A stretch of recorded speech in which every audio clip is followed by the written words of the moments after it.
மீண்டும் 1 மணி நேர பதிவு. நீங்க இன்று இரவு ஒரு போர்க்களத்தில் இருப்பீர்கள். நீங்கள் உறங்கினாலும் உங்களுடைய ஆன்மா இன்று இரவு உறங்காது. இந்த முழு பதிவை கேட்டுவிட்டால் இந்த போரில், ஒரே நாள் போரில் உங்களுடைய 7 ஜென்மத்துக்கு செய்த அத்தனை பாவத்தையும் தீர்க்கப்படும். கர்மாவை அழிக்கணும்னு சொல்லி எத்தனையோ விதமான பிரார்த்தனைகள், வழிபாடுகள், அத்தனைக்கும் இந்த இரவு ஒரு போரில் சந்திச்சு அதில் வெற்றி கிரீடத்தை நீங்கள் நிச்சயமாக தலையில் சுமப்பீர்கள். இந்த பதிவு கேட்டு முடிச்சு அந்த இரவு போரில் நீங்கள் இருந்தீங்கன்னா அடுத்த நாள் காலையில் நிச்சயமாக அவருடைய அடையாளத்தை நீங்கள் 100க்கு 100 காண்பீர்கள்.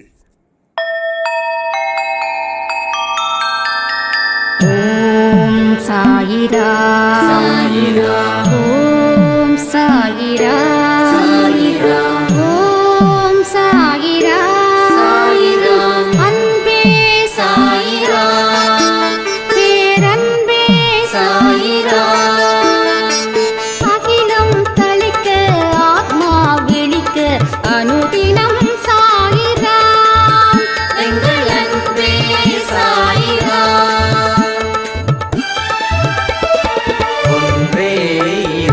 ஒன்றே பூமிக்கென்றும் சாயிரா, சரணம் சாயிரா, நன்றே செய்து வாழ்வோம், நாம் ஒன்றே செய்து வாழ்வோம், அன்பே சாயிரா.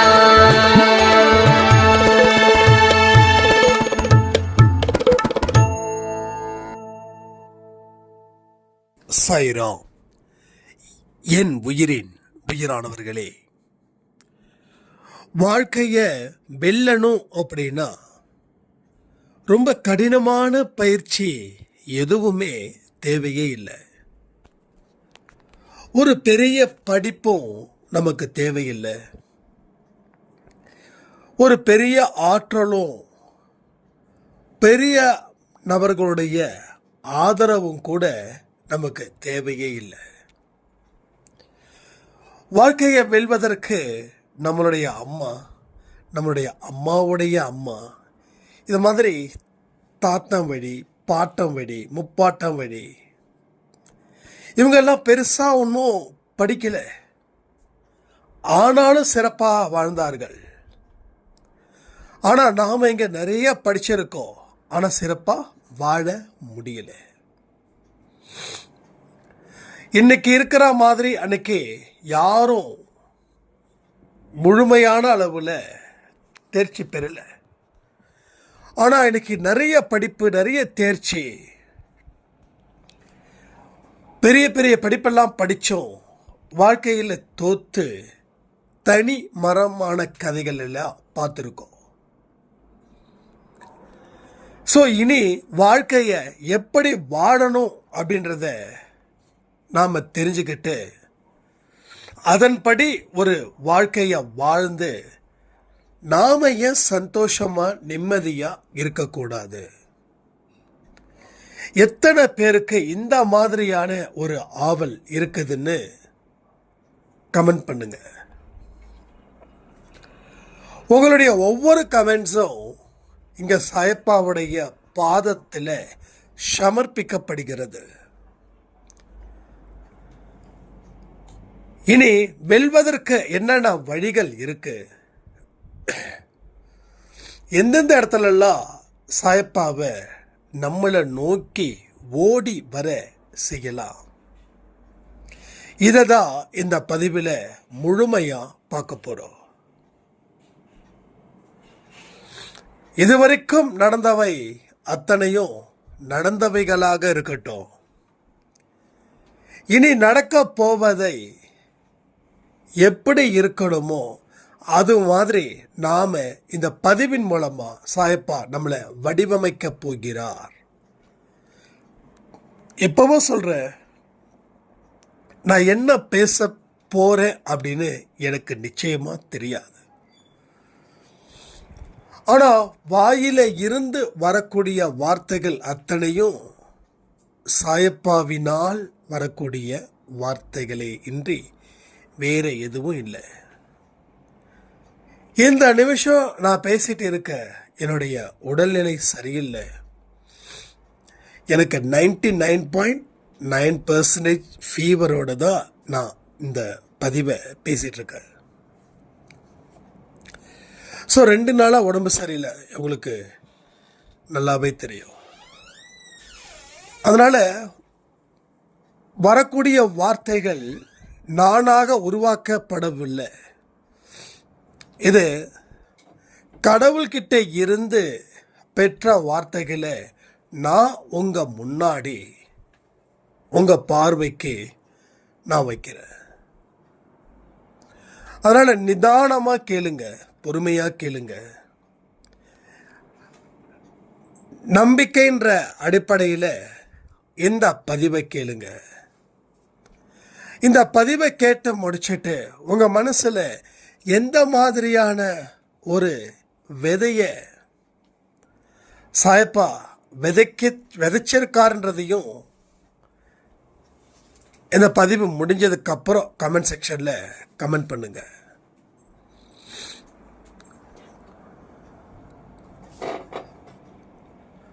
கடவுளுடைய ஆசி நமக்கு இருக்குதா அப்படின்னு கேள்வி கேட்கும்போது 100% அந்த ஆசி இங்க இந்த பதிவை கேட்கக்கூடிய அத்தனை சாய்ராமுக்கும் இருக்குது. எது எதெல்லாம் நல்ல வார்த்தைகளோ, எது எதெல்லாம் நல்ல வழிகளோ, அது எல்லாமே அவரினால் கொடுக்கப்படுகிறது, அளவற்று கொடுக்கப்படுகிறது. உங்க வாழ்க்கையில கடந்து வந்த பாதைகள் மோசமானதாக, கண்களில் முள் தைத்தது போலவும் அந்த பாதை அவ்வளவு கடினமான பாதைகளே. அந்த கடினமான பாதையை சாயப்பா மாத்தணும் அப்படின்னு சொல்லி அவர் விரும்புகிறார்.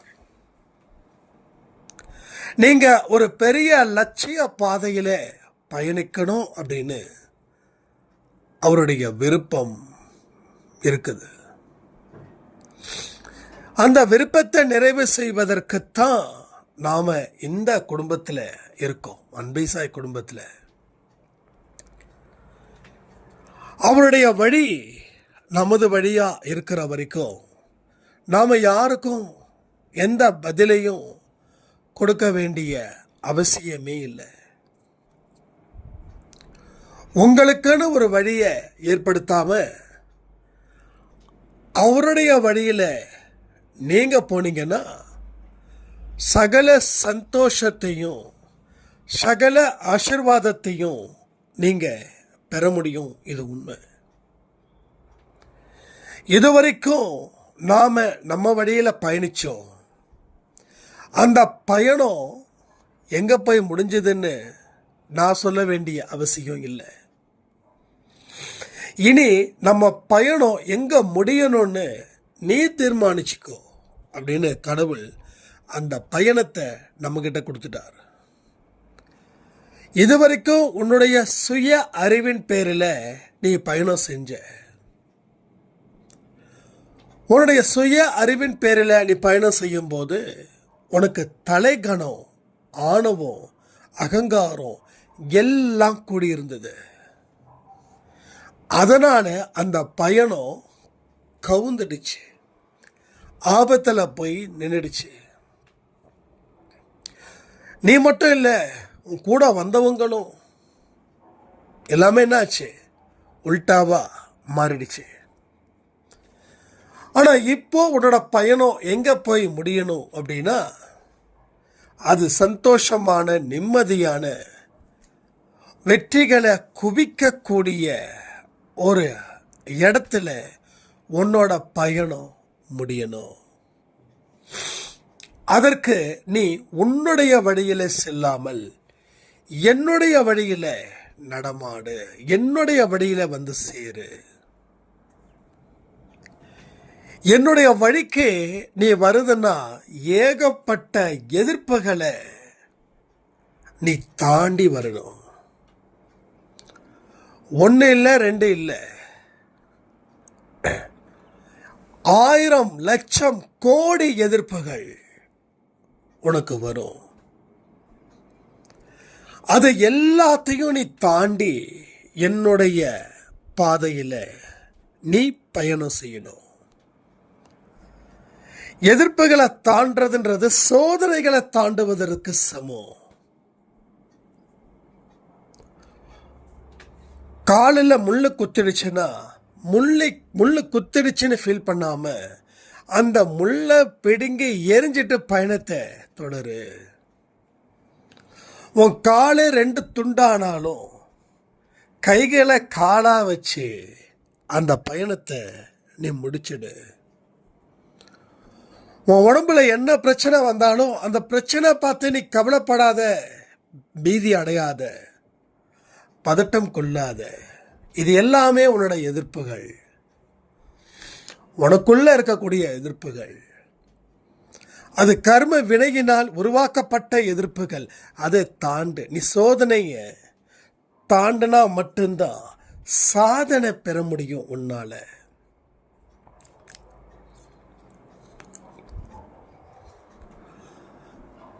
எதிர்ப்புகளே இல்லாத வாழ்க்கையில வெற்றி பெற முடியாது.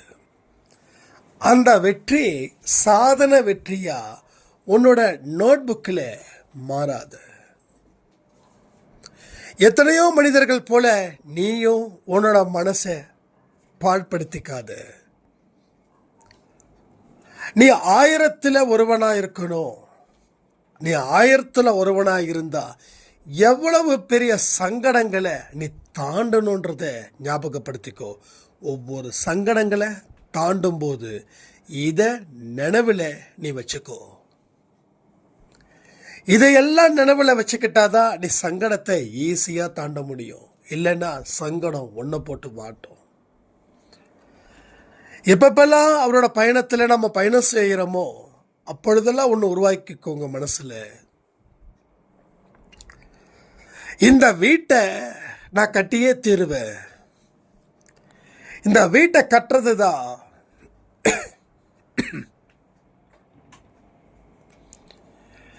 என்னுடைய நோக்கம். அதற்குத்தான் இந்த பிறவி. வீடுனா என்னது? ஒரு நம்பிக்கைக்குரிய வீடு, புண்ணியத்தினாலே கட்டப்பட்ட வீடு.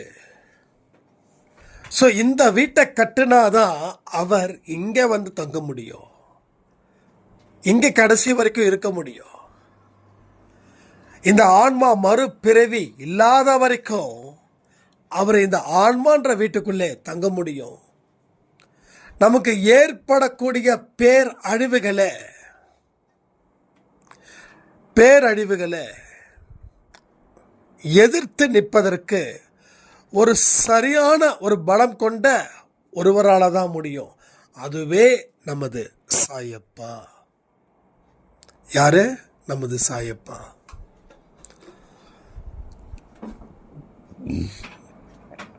அப்போ நம்ம வாழ்க்கையில் ஒரு பயணத்தை ஆரம்பிக்கும் போது வரக்கூடிய தடை, வரக்கூடிய துன்பம் எதை உறுதிப்படுத்துதுன்னா,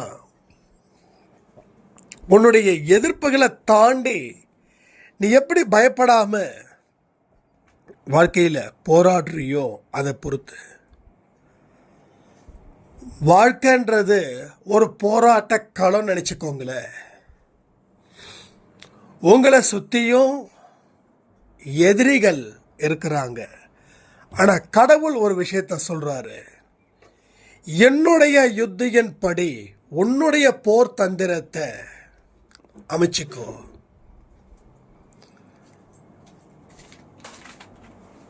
முதல்ல நீ செய்ய வேண்டிய ஒரே விஷயம், உனக்கு முன்னாடி இருக்கக்கூடிய எதிரிகள் அவர்கள் உன்னை விட பலமானவர்கள் அப்படின்னு நினைச்சு பயந்து நீ நிற்கக்கூடாது. நீ பயப்படாம எந்த அளவுக்கு போர் புரிகிறாயோ அந்த அளவுக்கு வெற்றியின் மகுடமாக நீ திரிவாய் இருப்பாய். இத மனதில் நினைத்து உனக்கு எதிராக இருக்கக்கூடியவர்களை பார்த்து பயப்படவோ கண் கலங்கவோ எதுவுமே செய்யாம ஒரு அடியா எடுத்து வை. நீ வைக்கிற ஒரு அடியிலையும் வெற்றி உறுதியாக்கப்படுகிறது.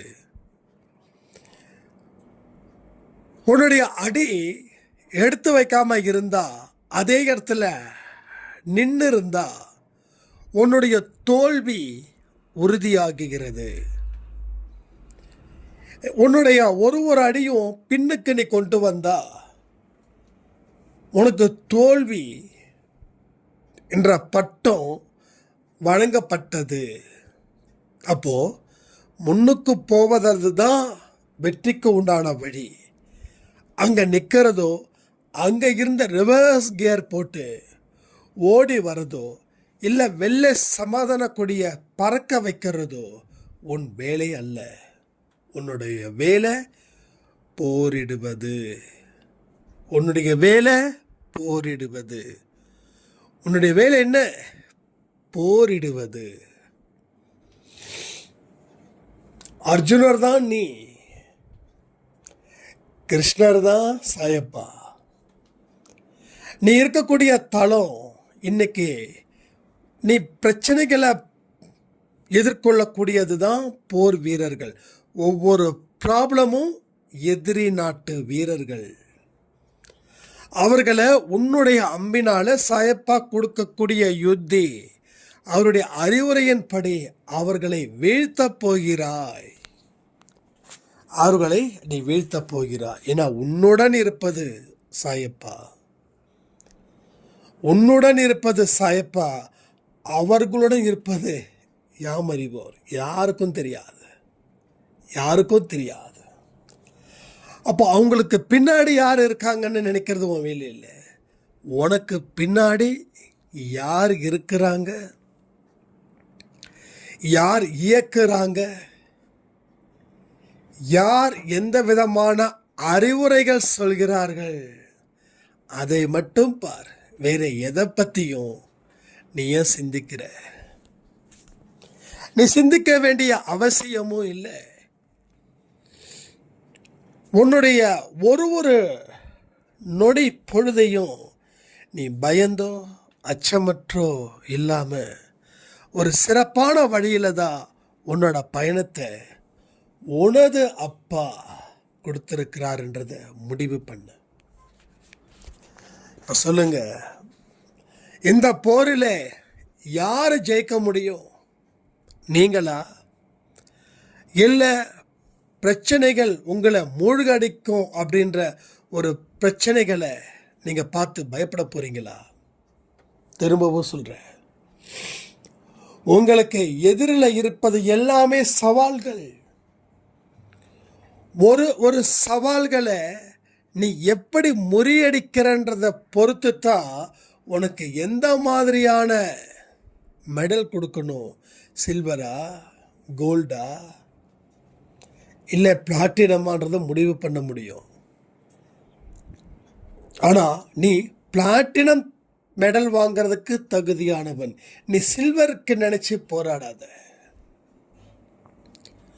உயர்ந்த நோக்கங்களும் உயர்ந்த எண்ணங்களும் கொண்ட மனிதனை எவனாலையும் வீழ்த்தவே முடியாது.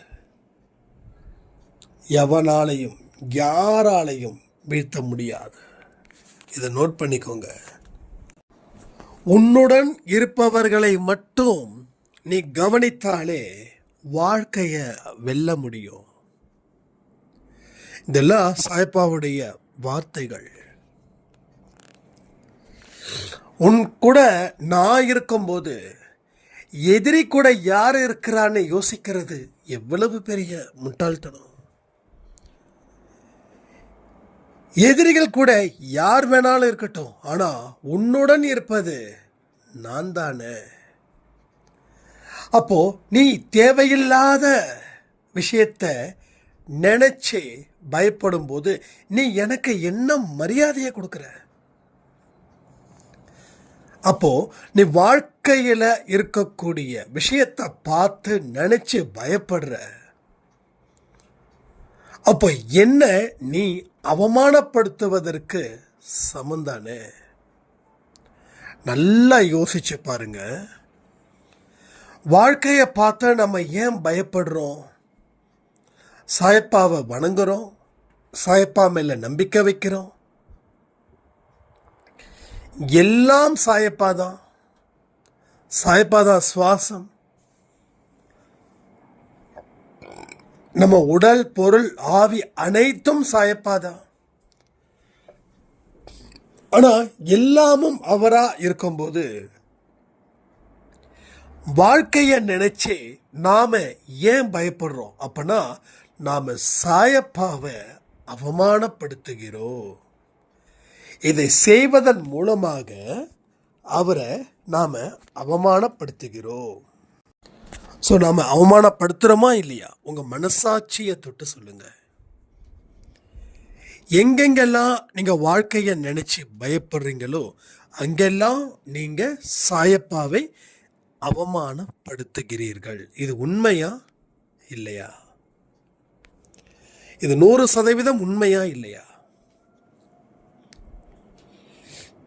உங்களை நம்பி ஒருத்தவங்க இருக்கும்போது அவங்க கிட்ட நீங்க 1000 வார்த்தைகள் சொல்றீங்க, நம்பிக்கைக்குரிய வார்த்தைகள். உங்களை நம்பி இருக்கிறவங்களுடைய எதிரியோ ஒன்றுத்துக்கும் ஆகாதவர்கள், உங்களை பார்த்தாவே கை கால்களை நடுங்கி அஞ்சு நடுங்குகிறவர்கள். அப்போ உங்க கிட்ட தஞ்சம் அடைஞ்சவங்க அவங்கள பார்த்து இப்பவும் பயப்படுறாங்கன்னா அப்போ உங்களை அவங்க அவமானப்படுத்துறாங்களா இல்லையா? அப்படி என்ன சொல்லுவீங்க? நான் இருந்தும் நீ பயப்படுறன்னா அப்ப என் மேல நம்பிக்கை இல்லையா அப்படின்னு உங்ககிட்ட தஞ்சம் அடைஞ்சவங்க கிட்ட நீங்க ஒரு வாக்குவாதத்தை செய்வீங்களா, செய்ய மாட்டீங்களா? அதே இங்க வாக்குவாதத்தை செஞ்சுக்கிட்டே இருக்கோம். உங்களிடம் இருக்கக்கூடிய பெரிய குறை இது ஒண்ணுதான். இந்த ஒரே ஒரு குறை உங்க வாழ்க்கைய போக்கைய மாத்துது. அப்போ இந்த குறைய போக்க நீங்க முயற்சி செய்யாத வரைக்கும் இது உங்க வீட்டுல உங்களை சுத்தி சுத்தியே வந்துகிட்டு இருக்கும். இது உங்க வீட்டை நோக்கி வந்தாலும் இல்ல உங்க வீட்டுக்குள்ள இருந்தாலும் இல்ல நீங்க போற பக்கம் வர பக்கம் எல்லாம் இது இருந்தாலும் உங்க மனசுல இருக்கக்கூடிய துன்பம் பல மடங்கு பெருகுமே. அப்போ ஒரு விஷயம் புரியுதா? கண்ணுக்கு தெரியாத ஒன்று 24 மணி நேரமும் உங்களை சுத்தி சுத்தி வந்து உங்களை கதறலை ஏற்படுத்த செய்யுது. அது நல்லா புரிஞ்சுக்கிச்சு. இது உங்களுக்கு தீவினை செய்யக்கூடிய ஒரு சக்தி நல்லா தெரிஞ்சுக்கிச்சு. நீங்க சாயப்பாவை பயன்படுத்தல, சாயப்பாவுடைய ஆசீர்வாதத்தை பயன்படுத்தல, சாயப்பா கிட்ட நீங்க நம்பிக்கை வைக்கலன்னு அது நல்லா தெரிஞ்சுக்கிச்சு. அது தெரிஞ்சுக்கிட்டதன் விளைவு தான் உங்க வாழ்க்கையை நரகமாக மாற்றுகிறது. இப்போ பலகீனத்தை பயன்படுத்திக்கிட்ட அந்த சக்தி உங்களை தாக்குமா தாக்காதா? உங்க எதிரிக்கு உங்களை பத்தி எல்லா விஷயமும் தெரியுது. உங்க பலத்தை விட உங்க பலகீனம் நிறைய தெரியுது. உங்களுக்கே தெரியாத பலகீனம் கூட உங்க எதிரிக்கு தெரியுது. அவன் என்ன செய்வான்? அந்த பலகீனத்தை வச்சு உங்களை அழிப்பானா இல்லை உங்களுக்கு உதவுவானா? இதை நம்ம யோசிக்கணும்ல. அப்போ உங்க பலகீனத்தினால் நீங்கள் தாக்கப்படுவீர்கள், கொடூரமாக தாக்கப்படுவீர்கள். வருங்காலத்தில் கொடூரமாக தாக்கப்படுவீர்கள். இது உண்மை. அப்போ பலகீனத்தை பலமா மாற்றணும்னா ஒரே விஷயம், அவரை நம்புங்கள், அவரை விடாம வழிபடணும். பிரார்த்தனை நம்பிக்கையும் பலத்தையும் அதிகரிக்க செய்வது. பயம் உங்களை அழிக்கவும் கொல்லவும் சதி செய்யப்படுகிறது. நிறைய பேரோட வாழ்க்கை இங்கதான் கெட்டு போகுது. நானும் இப்படி விழுந்த அப்படின்னு நினைச்சு கூட பார்க்க முடியலன்னு சொன்னவங்க ஜாஸ்தி. ஆனா ஏன் விழுந்தீங்க? எதுக்கு விழுந்தீங்க? உங்க பலகீனத்தினாலே நீங்கள் விழுந்தீர்கள். ஆசை எங்க இருக்கோ அங்க நஷ்டம். எதன் மேல நீங்க அளவுக்கு அதிகமா ஆசை வச்சிருக்கீங்களோ அது உங்களுக்கு நஷ்டத்தையும் பெரு நஷ்டத்தையும் துன்பத்தையும் கொடிய துன்பத்தையும் கொடுக்கும். அதே உங்க மனசுல சாயப்பா மேல ஆசை வையுங்களே, பூர்வ ஜென்மத்தில் இருக்கக்கூடிய அத்தனை பாவங்களையும் அது தீர்க்க வல்லது. அப்போ எந்த இடத்துல நம்ம மனசை வைக்கிறோமோ அந்த இடத்துக்கு தகுந்த மாதிரியான சம்பவங்கள் உங்கள் வாழ்க்கையில் நடக்கும். அது நஷ்டம் வேணுமா இல்லை லாபம் வேணுமா, இதை முடிவு பண்ண வேண்டியது நீங்களாக தான் இருக்கணும். அதான் இந்த பதிவோட ஆரம்பத்திலே நம்ம நிறைய விஷயங்கள் சொன்னோம். நான் என்ன பேச போகிறேன், எப்படி பேச போகிறேன் அப்படின்னு தெரியாது. இதை நீங்கள் நம்புறீங்களா?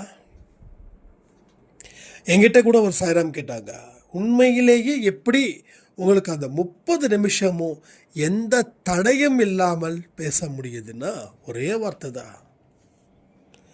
பைப்பில் தண்ணி வந்துக்கிட்டே இருக்குது, அந்த லாக்கை மூடினாதான் தண்ணி நிற்கும். அதே போல் சாயப்பா டேம் மாதிரி திறந்து விடுறாரு வார்த்தைகளை. அவர் நிறுத்தும் போது நான் நிறுத்துறேன், அவர் ஆரம்பிக்கும் போது நான் ஆரம்பிக்கிறேன், அவ்வளோதான். இதில் நிறைய விஷயங்கள் எனக்கே ஒரு பாடத்தை கொடுக்கும். ஒரு பதிவும்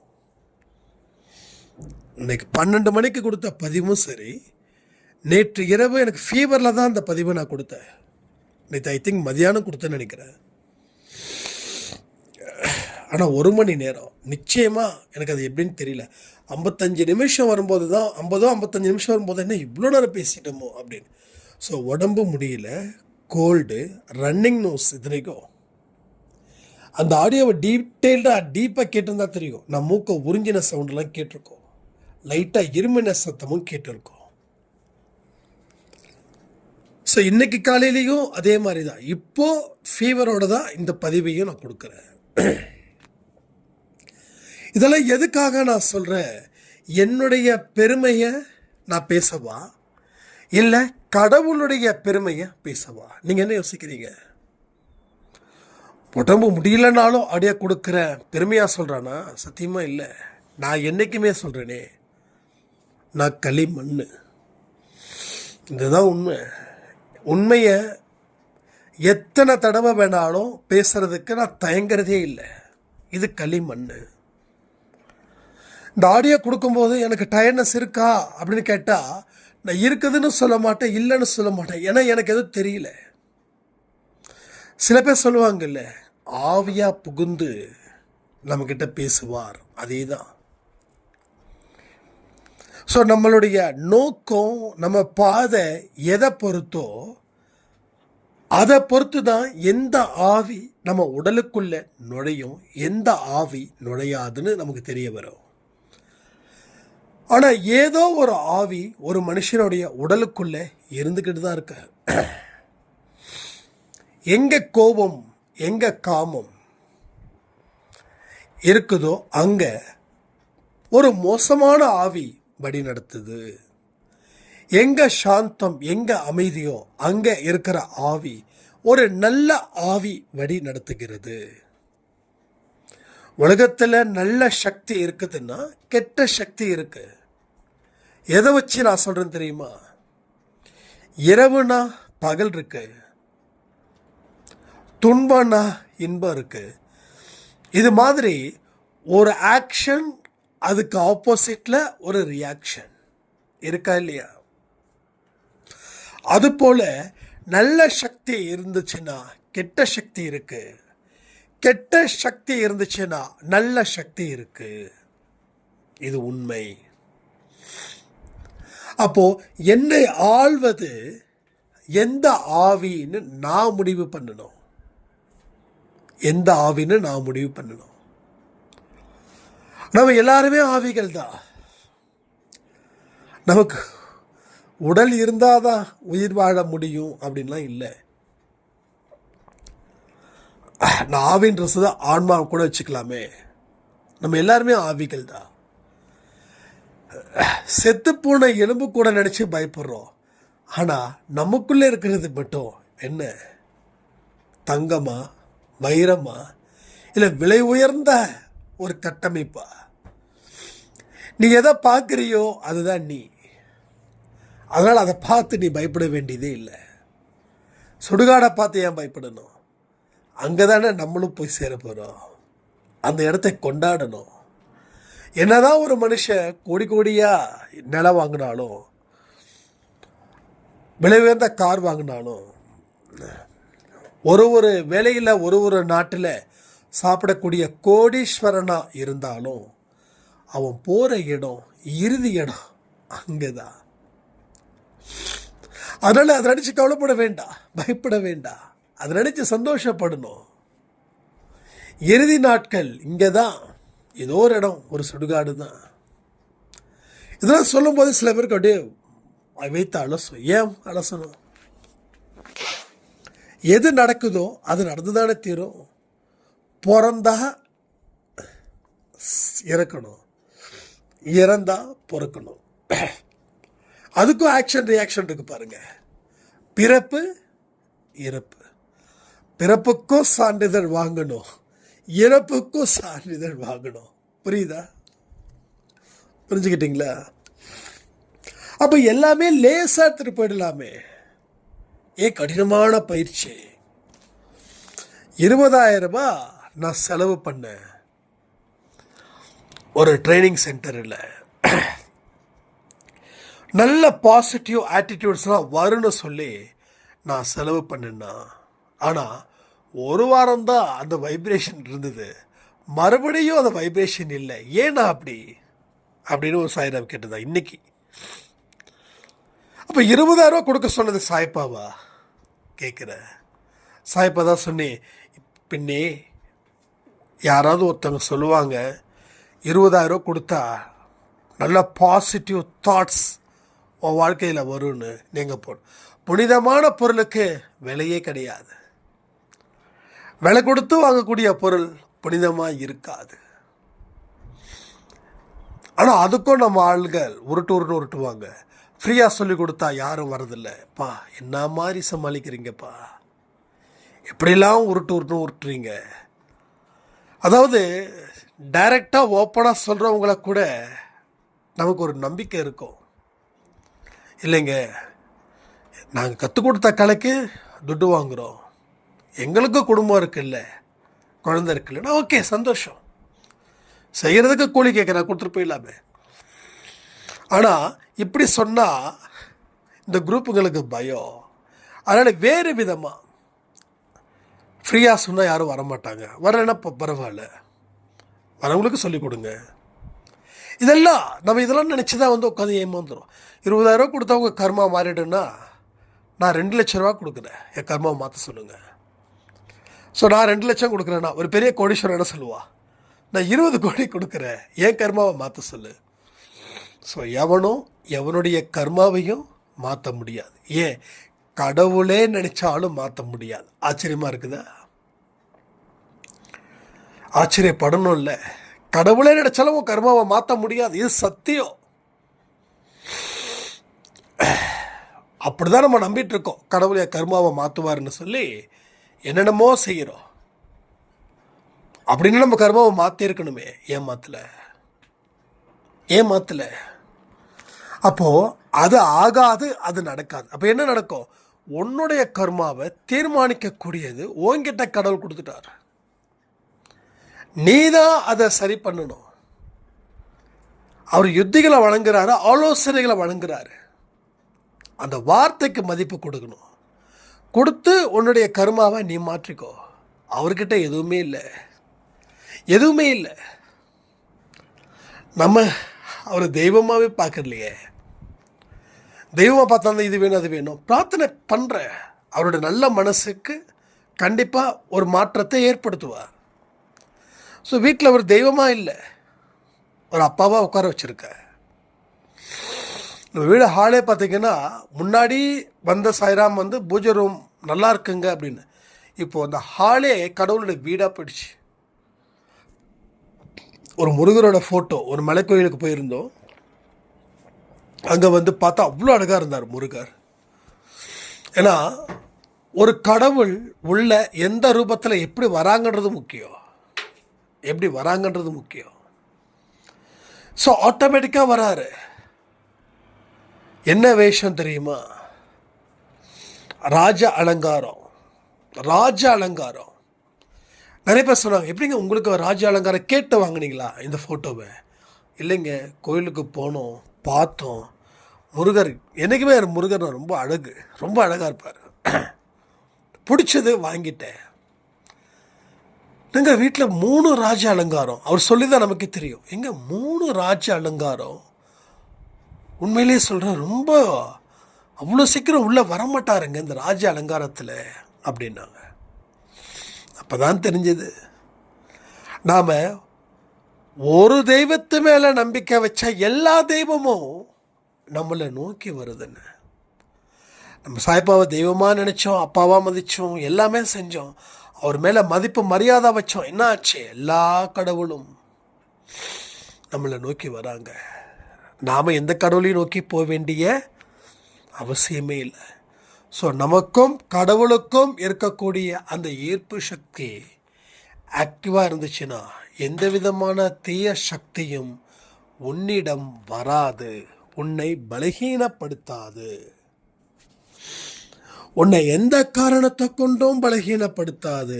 நீயாக இருந்து இந்த வாழ்க்கையில் பல சோதனைகளை தாண்டி, பல சவால்களை தாண்டி உன்னுடைய வாழ்க்கை உயர்வு பெறும்.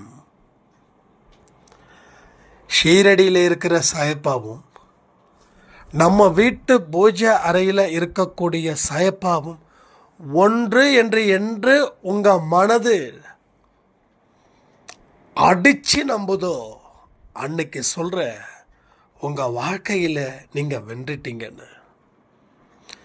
ஷீரடி போனால் என் துன்பம் குறையும் அப்படின்ற நம்பிக்கை இருக்கிற வரைக்கும் உங்கள் வாழ்க்கையில் எந்த முன்னேற்றமும் ஏற்பட போவது இல்லை. ஏன்னா நீங்கள் உங்களை ஒரு 20 வருஷத்துக்கு முன்னாடி உங்கள் பேரண்ட் ஒரு ஸ்கூலில் சேர்த்தாங்க. அப்போது உங்களை சேர்த்த வகுப்பு என்ன தெரியுமா? ப்ரீகேஜி. அடுத்தது இங்கே எல்கேஜி படிச்சிருக்கணும், அடுத்தது யூகேஜி படிச்சிருக்கணும், அடுத்தது ஃபஸ்ட் ஸ்டாண்டர்ட் அது இதெல்லாம் படித்து நீங்கள் +2 முடிச்சிருக்கணும். ஆனால் இப்போ வரைக்கும் நீங்கள் ப்ரீகேஜிலேயே இருந்தா என்ன அர்த்தம்? அப்போ புரியுதா? கோயிலுக்கு போனாதான் என் பிரச்சனை தீரும். இந்த மனநிலை இருக்கிற வரைக்கும் நீங்கள் எத்தனை ஜென்மம் தேவைப்படுன்னு எனக்கே தெரியல. ஸோ ஆழமான கேள்விகளை நீங்கள் வைக்கும்போது பதில்கள் ஆட்டோமேட்டிக்காக கிடைக்கும். ஸோ இப்போ நீங்கள் ப்ரீகேஜியை வச்சுக்கோலாமே. கேள்விகள் கேட்க இன்று இரவு முழுவதும் கேள்விகளோடையே இருங்க. காலையில் சரியான பதில் கிடச்சிருச்சுன்னா இப்போ உங்கள் ஏஜில் என்ன மனநிலை, அதாவது கடவுளை பற்றி உயர்ந்த மனநிலை தெரியணுமோ அது ஒரே இரவில் மாறிடும். ஒரே இரவு தான், பல இரவுகள் தேவைப்படாது. பல இரவுகள் தேவைப்பட வேண்டிய அவசியமும் இல்லை. ஒரே ஒரு இரவு தான். ஸோ பல இரவுகள் தவித்த தவிப்பிற்கு, விட்ட கண்ணீருக்கு என்ற ஒரு இரவே போதுமானதாக உங்கள் பிரச்சனைகளை தீர்ப்பதற்கும் உங்கள் கர்ம வினைய அந்த திசையை வேற பக்கம் மாற்றுவதற்கும் பயன்படுத்தி கொள்ளலாம். புயல் இந்த திசையில் வருதுன்னு சொன்னாங்களே, ஆனால் அந்த திசையில் வரல, வேற திசையில் போயிடுச்சு. ஒருவேளை அந்த திசையில் வந்திருந்தா அந்த ஊர் நகரம் பெரிய சேதம் விளைவிச்சிருக்கும். இப்போ திசை மாறிடுச்சு. இப்போ நமக்கு ஆபத்து இல்லை. எந்த பக்கம் திசை மாறிச்சோ அங்கே ஆபத்து. அது கடலுக்குள்ளேயே போயிடுச்சுன்னா பிரச்சனை இல்லை. கரையை தாண்டி வந்துருச்சுன்னா ஏதோ ஒரு நாடோ நகரமோ அங்கே இருக்கிற மக்களோ நிச்சயமா பாதிப்பு அடைவார்கள் தானே. அது போலதான் உங்க கர்ம வினையின் மூலமா வரக்கூடிய சூறாவளி இந்த ஒரு இரவு பொழுதும் அந்த சூறாவளியோட திசையை உங்கள் சாயப்பா மாற்றியே தீருவார்ன்றதுல முழு மனதோட அதை நீங்கள் ஏற்றுக்கொள்ளுங்கள். வாழ்க்கையில நல்லது நடக்கணும். யாருக்கு நடக்கணும்? உங்களுக்கு. பலவிதமான போராட்டத்தில் இருந்து மீண்டு வரணும். யாருக்கு? உங்களுக்கு. ஒரு கம்பீரமான ஒரு இடத்துல உட்காரணும். யாருக்கு? உங்களுக்கு. இதற்கு தகுந்த ஆலோசனையாக தான் இந்த பதிவும் உங்க கைக்கு வந்து சேருது மொபைல் மூலமா. இதை எந்த அளவுக்கு நீங்க டீப்பா உள்ள கொண்டு போய் சேர்க்கிறீங்களோ அந்த அளவுக்கு உங்க மனசு, உங்க உடம்பு எல்லாமே ஃப்ரீ ஆயிடும். ஒரு இறுகிய முகத்தோட நம்ம இருக்கோம். அப்போ அவ்வளவு கடுமையான வலிகள். ஒரு மனுஷனுக்கு உடல் வலிச்சதுன்னா அவன் முகம் காட்டி கொடுக்கும். அவனோட மனசு வலிச்சதுன்னா அவனுடைய முகம் வேறு மாதிரியே நிற்கும். அது போல உடல் ரீதியாகவும் மன ரீதியாகவும் நீங்க கடுமையான பாதிப்புக்கு உள்ள இருக்கீங்க. உண்மையா இல்லையா? ஸோ இந்த பாதிப்புல இருந்து வெளியில வரணும் அப்படின்னா என்ன பண்ண முடியும்? ஒரு இடம் பாதிச்சிடுச்சுன்னா அந்த இடத்த அப்படியே பயன்படுத்திப்பீங்களா? ஒரு புயலே வந்துருச்சு உங்க ஊருக்குள்ள, உங்க வீடு இடிஞ்சிடுச்சுன்னு வச்சுக்கலாமே, என்ன பண்ணுவீங்க? அந்த இடிஞ்ச வீட்டுக்குள்ள நீங்க இருப்பீங்களா? அந்த இடிஞ்ச வீட்டுக்குள்ள நீங்க இருப்பீங்களா? இல்ல அந்த இடிஞ்ச வீட்டை சரி செய்வீர்களா? இந்த ரெண்டுல என்ன பண்ணுவீங்க? இந்த கேள்வியை நான் கேட்கக்கூடாது. ஏன்னா இந்த கேள்விக்கு என்ன பதில் சொல்லுவீங்கன்னு தெரியும். அப்போ இயற்கையால் பாதிக்கப்பட்ட பகுதியை நீங்க சரி செய்யாம அங்க வாழ முடியாது இல்லையா? அதை நாம சரி செய்வோம். சரி செய்ததுக்கு அப்புறம்தான் அங்க வாழ முடியும். அப்பதான் சாப்பிட முடியும், அப்பதான் தூங்க முடியும், அப்பதான் உட்கார முடியும். அதை பாதுகாப்பு. பாதி இடிஞ்ச நிலையில அந்த வீட்டுக்குள்ள நாம இருந்தோம்னா இதெல்லாம் இடிந்த நிலையில் அங்கங்க தொங்கிட்டு இருக்குதோ அது எப்போ வேணாலும் கீழே விடலாம் இல்லையா? கீழே விழுந்து நம்ம உடம்பை சேதப்படுத்தலாம் இல்லையா? சேதப்படுத்தி நம்ம உடம்பை மேலும் பலகீனமாக்கலாம் இல்லையா? பலகீனமாக்கி நம்ம ஹாஸ்பிட்டல் போய் ஊசி மாத்திரை மருந்து சாப்பிட்டு தானே ஆகணும். அப்போ தானே சரி பண்ண முடியும். இது புத்திசாலித்தனமா? இல்லை. இடிஞ்சு போன வீட்டை நீட்டாக சரி பண்ணி மறுபடியும் மறு வடிவத்தை கொடுத்து மறுபடியும் குடி போகிறது நல்லதா? அதே போல தான் இங்கேயும் இடிந்து போன மனசு, சேதப்பட்ட மனசு, அதை நம்பிக்கையின் மூலமாகவும் கடவுளின் மூலமாகவும் பிரார்த்தனையின் மூலமாகவும் நல்ல விஷயத்தை செய்வதன் மூலமாகவும் தான் அந்த மனசுன்ற கோயிலை நாம் சரி பண்ண முடியும். அங்கே சரி பண்ணாதான் நம்ம வாழ்க்கையை வாழவே முடியும். இல்லைன்னா அந்த வாழ்க்கையை நம்மால் எக்காரணத்தை கொண்டும் வாழ முடியாம, சாகவும் முடியாம, சொல்லுவாங்கல்ல, மெல்லவும் முடியல, முழுங்கவும் முடியல, அடுத்தது என்ன, துப்பவும் முடியல. மெல்ல முடியல, தூங்க முடியல, விழுங்க முடியல, துப்ப முடியல. இந்த மாதிரி தான் நிறைய மனிதர்களோட வாழ்க்கை இன்னைக்கு இருக்குது. நான் என்ன சொல்கிறேன், ஒன்று மெல்லுங்க, இல்லை மிழுங்குங்க, இல்லை துப்பிடுங்களேன். இந்த மாதிரி ஏதாவது ஒரு விஷயத்தை முடிவெடுத்தாதான் முடிவெடுப்பதற்கு பின்னாடி இருக்கக்கூடிய வாழ்வியல் முறை இருக்குல்ல, அதை நாம் சரி செய்ய முடியும். சுத்தம் செய்து தான் அந்த வீட்டுக்கு நம்ம குடியேற முடியும். ஸோ அசுத்தத்தில் நாம் வாழ முடியாது. அசுத்தத்தில் வாழும்போது நமக்கு பல பிரச்சனைகள் ஏற்படும். அதே போல தான் இங்கேயும் மனதை சரி செய். மனதை சரி செய்வதற்கு முன்னாடி மனதை ரிலாக்ஸ் பண்ணு. தனித்திருப்பது மனதளவில் இருக்கணும். மனதளவில் தனித்திரு. ஆனால் இங்கே மனதளவில் யாருமே தனித்தில்லை. மனதளவில் தனித்திருந்தாதான் ஒரு பவர். 10 பேர் இருந்தாலும் 10 பேர் உன்னை கேலியும் கிண்டலும் பண்ணாலும் நீ தனித்திருக்கணும்.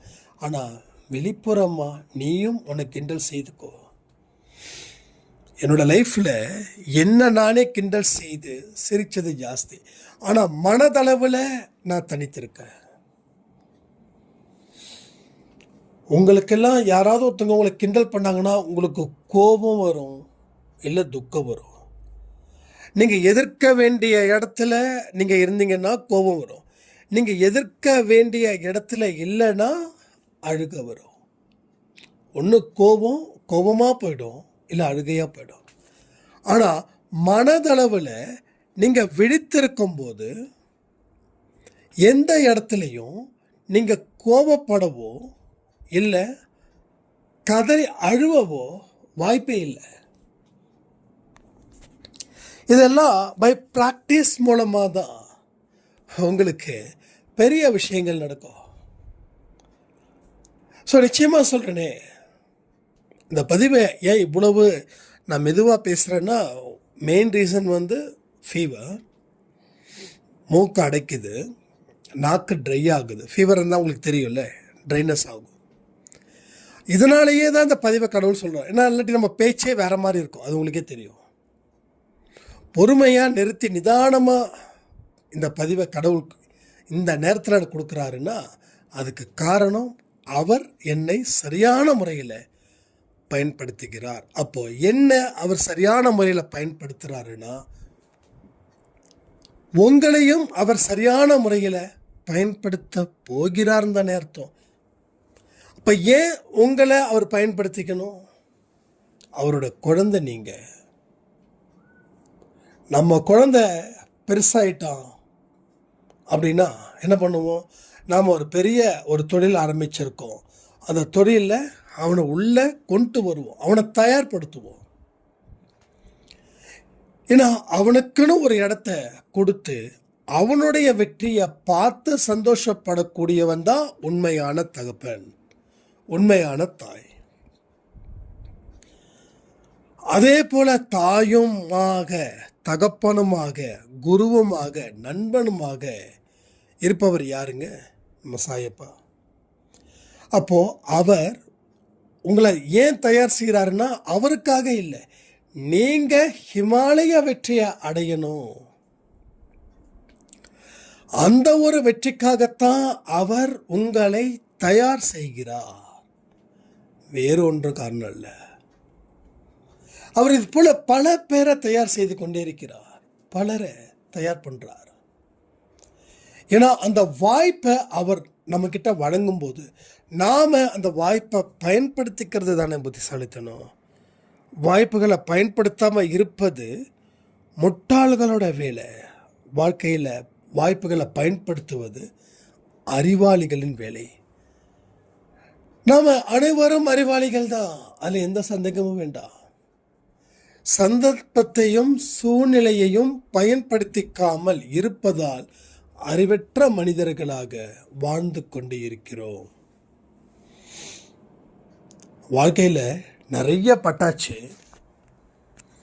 ஸோ இனி நாம் என்ன செய்யணும் அப்படின்னா, இதுவரைக்கும் இழந்ததை பெறணும். பெறுவதற்கு உண்டான வழிமுறைகள் என்ன ஏது இருக்குதுன்றதை ஆராய்ச்சி பண்ணணும். ஆராய்ச்சி பண்ணி அதற்கு கொடுத்த ஒரு பாதையில் பயணத்தை மேற்கொள்ளணும். அப்போ உங்கள் லட்சியத்தை அடையணும் அப்படின்னா கடவுள் கொடுத்த பாதை. கடவுள் என்ன பாதை பெருசாக கொடுத்துட்டாரு? சாத்தானுடைய பாதைக்கு மாற்று பாதை தான் கடவுள் பாதை. சாத்தா என்ன சொல்கிறான்? நீ வாழணும்னா பிறரை வாழ விடாதுன்னு. கடவுள் என்ன சொல்கிறாருன்னா, நீ வாழணும்னா மற்றவர்களும் வாழணும்னு நினைன்றார். ஸோ இவனது இப்படின்னா அதற்கு எதிர் தான் கடவுள். அப்போ கடவுள் பாதையில் என்னென்னலாம் சொல்லப்பட்டதோ அது எல்லாமே நீங்கள் சொந்தமாக்கி கொள்ளும்போது தான் உங்கள் வாழ்க்கையில் நீங்கள் பிரம்மாண்டமான ஒரு வாழ்க்கையை வாழ நீங்கள் தயாராக இருக்கீங்கன்னு புரியும். ஸோ அந்த பதிவு கிட்டத்தட்ட 50 நிமிஷம் இன்னும் முடியல. ஏன்னா பேச வேண்டியது அத்தனை இருக்குது போல இருக்கு உங்ககிட்ட கடவுள். ஸோ ஒரு உயர்ந்த நோக்கத்துக்காகவும் ஒரு உயர்ந்த லட்சியத்துக்காகவும் தான் இந்த ஆன்மா இந்த உடலில் பிறந்திருக்குது.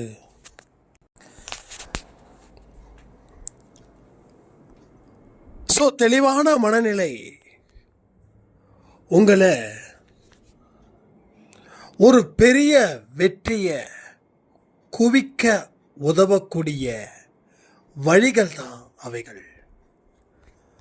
குழப்பமான மனசில் என்ன செஞ்சாலும் அது 10% வெற்றி, 90% தோல்வி.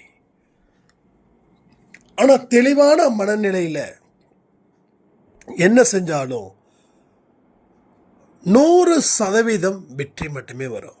இன்னைக்கு ஒரு சாய்ராம் சொல்லியிருந்தாங்க, ஆனால் ஒரு பெரிய முயற்சி நல்ல தெளிவான மனநிலையில் நான் செய்தேன், ஆனால் அது தோல்வியை கொடுத்தது. இதுக்கு முன்னாடி நான் என்ன தோல்வி அடைஞ்சாலும் மனசு உடஞ்சி போயிட்டு அடுத்த 1 மாதத்துக்கு அதை நினச்சி ஃபீல் பண்ணி நான் எந்த முயற்சியையும் செய்ய மாட்டேன்.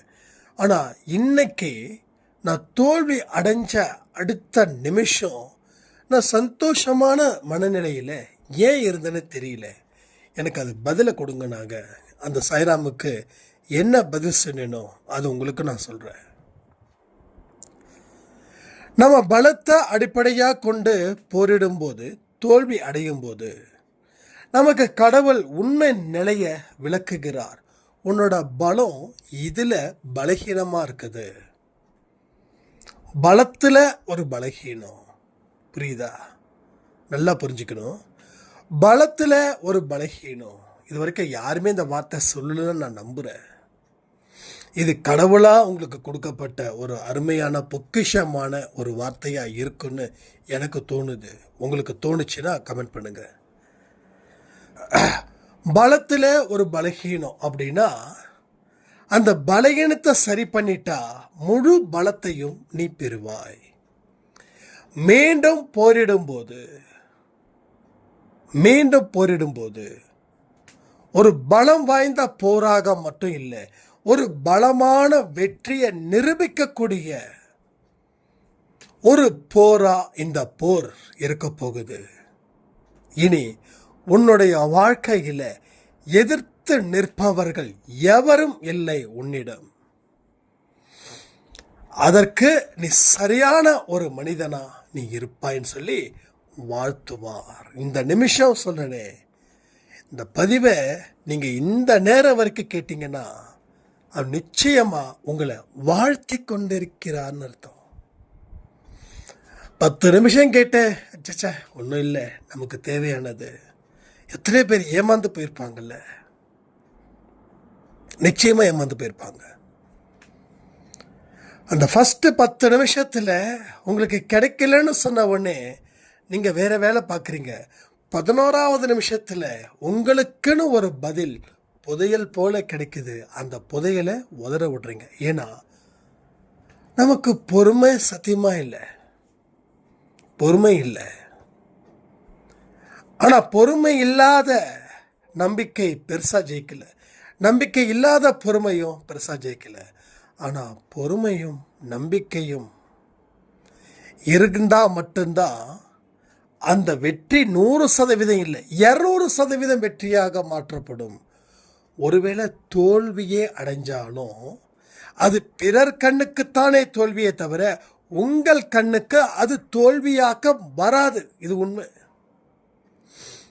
என் லைஃப்பில் அப் அண்ட் டவுன்ஸ் இருக்கும்போது, நான் டவுனில் இருக்கும்போது கூட வெற்றியில் இருக்கிற மாதிரி எனக்கு ஒரு தாட். ஆனால் இன்னைக்கு நிறைய பேர் வெற்றி அடைந்தவர்களாக இருக்கிறாங்க. ஆனால் அவங்களுடைய தாட் என்ன தெரியுமா? ஒரு தோல்வியில் இருக்கிறது போல. எவ்வளோ பெரிய மாற்றம்! ஏன் இந்த மாற்றம்? ஏன்னா வாங்கின அடி அப்படி. ஒரு வெற்றியை கூட முழுசா சுவாசிக்க முடியல, ஒரு வெற்றியை கூட அவங்களால அனுபவிக்க முடியல. கடவுள் கீழே இருந்து மேலே ஒரு இடத்துக்கு அழைச்சிட்டு வந்திருப்பார். இவன் கீழே இருக்கும்போது என்ன கவலைப்பட்டானோ, என்ன துன்பப்பட்டானோ, அதே தான் அவன் மேலே இருக்கும்போதும் துன்பப்பட்டு இருப்பான், கவலைப்பட்டு இருப்பான். நல்லா யோசிச்சு பாருங்க. நீ கீழே பாதாளத்தில் கடந்தம்போது எவ்வளவு கஷ்டப்பட்ட. ஆனால் இப்பயும் நீ ஏன் கஷ்டப்படுறன்னா அவன் வாங்கிட்டு வந்தா பாவம் அப்படிப்பட்டது. அப்போது பாவத்தை தீர்த்தாதான் நீ மேலே இருக்கும்போது கூட நீ சந்தோஷமா இருக்க முடியும். பாவத்தை தீர்க்கவில்லை என்றால் நீ எவ்வளவுதான் மேலே மேலே மேலே உயர்ந்து நின்றாலும் அது உன்னை பார்க்குறவங்களுக்கு வேணா சந்தோஷத்தை கொடுக்கலாம், ஆனால் உனக்கு சந்தோஷம் வராது. ஏன்னா உன்னுடைய பாவம் இன்று வரை தீர்க்கப்படவே இல்லை. இப்போ வரைக்கும் உன்னோட பாவம் எந்த இடத்துலையும் அது தீர்க்கப்படவே இல்லை. தீர்க்கப்படாத பாவம் எப்படி சந்தோஷமான மனநிலையை கொடுக்கும்? கொடுக்காதில்ல. அது போல தான் பல விஷயங்கள் நம்ம புரிஞ்சுக்கணும். ஒரு சைக்கிளில் போகிறவருக்கு இருக்கக்கூடிய சந்தோஷம் ஆடி காரில் போகிறவருக்கு சந்தோஷம் இல்லை. இதுதான் பாவம். சைக்கிளில் போகிறவ புண்ணியம் செஞ்சவன், காரில் போனவன் பாவம் செஞ்சவன். புரியுதா? அப்போது இவனை விட அவன் சந்தோஷமாக இருக்கணும். ஏன் சந்தோஷமாக இருக்க முடியல? ஒரு விஷயத்தையும் ஏன்னு கேள்விகளை உள்ளுக்குள்ளே ஆழமாக கேளுங்க. கேட்கும்போது தான் அதனுடைய பொருள் நீங்கள் கண்டறிவீர்கள். தேடினா தானே கிடைக்கும். எதை தேடணுன்றதை முடிவு பண்ணிட்டு தானே தேடணும். வாழ்க்கைக்கு தேவையில்லாததை தேடினா காலமும் நேரமும் வீணாக்கப்படுகிறது. காலமும் வீணாக்கப்படுகிறது, நேரமும் வீணாக்கப்படுகிறது. அதுக்குண்டான உழைப்பு, அதற்குண்டான முயற்சிகள் எல்லாமே வீணாக்கப்படுகிறது. அப்போ என்ன தேடணும்னு நீ முடிவு பண்ணுறியோ அதை தேடணும். முடிவு பண்ணிட்டு தேடு. முடிவு பண்ணுறதுக்கு முன்னாடி வேலையை ஆரம்பிக்காத. ஸோ தேடுற வரைக்கும் தேடுதலை நிறுத்தாத. தேடும்போது சலிப்பு ஏற்பட தான் செய்யும். உனக்கு என்ன தேவை இருக்கோ அதை முடிவு பண்ணிட்டு தேடு. பொருள் கிடைக்கிற வரைக்கும் தேடுறதை நிறுத்தாத. நீ தேடுறதை நிறுத்திட்டா உன் வாழ்க்கையே மாறிடும். ஸோ நம்ம வாழ்க்கை அவ்வளவு நுட்பமானது, ரொம்ப சூப்பரானதுங்க. திரும்பவும் சொல்கிறேனே, வாழ்க்கையை வாழணும்னா கடினமான பயிற்சி தேவையே இல்லை. பொறுமையாக நிதானமாக இருந்தாவே போதும். நாம் எவ்வளவு பெரிய பொக்கிஷம் இந்த உலகத்துக்குன்னு நாம் காட்டலாம். அந்த நிலையில் நாம் வாழணும். ஒரு அற்புதமான மனிதர்களாக நாம் உருவாகணும். உருவாக்கப்பட்டவைகள் இங்கே சிறந்தவைகளாக மாற்றப்படும். சிறந்தவைகளை நமக்கு சொந்தமாக்கிக்கிட்டா இந்த உலகம் உங்களுக்கு கொடுக்கக்கூடிய மதிப்பும் மரியாதையும் வேற அளவில் இருக்கும். அதை நீங்கள் நினச்சி பார்க்கவே முடியாத ஒரு வாய்ப்பாக அது அமையும். கடவுளுடைய சித்தமும் உங்களுடைய புத்தியும் ரெண்டும் ஜாயிண்டாக இருந்துச்சுன்னா ஒரு மிகப்பெரிய கூட்டணியை நீங்கள் உருவாக்கியிருக்கீங்க. கூட்டணியை எதுக்கு உருவாக்குறது? எதுக்கு கூட்டணி உருவாக்குறது? வெற்றி பெற. வெற்றி பெறணும்னா கூட்டணி தேவை. ஸோ நீங்கள் வெற்றி பெறணும்னா கடவுளிடம் கூட்டணி தேவை. அந்த கூட்டணியை சிறப்பாக மாற்றுங்க. என்றைக்குமே இந்த கூட்டணியில் இருந்து விலகாதீங்க. நீங்கள் விலகாத வரை உங்கள் வாழ்க்கையில் தோல்வின்ற சரித்திரத்தை நீங்கள் படைக்கப் போவதே இல்லை. தோல்வி கூட ஒரு சரித்திரம்னு சொல்கிற அளவுக்கு இங்கே நிறைய பேர் பல தோல்விகளை சம்பாதிச்சுட்டே இருக்கிறாங்க. ஸோ வெற்றிக்காக பிறந்தவன் நீ அப்படின்றத மறக்க வேண்டாம்னு சொல்லி இந்த பதிவை நான் முடிக்கிறேன். ஜெய் சாய்ராம்.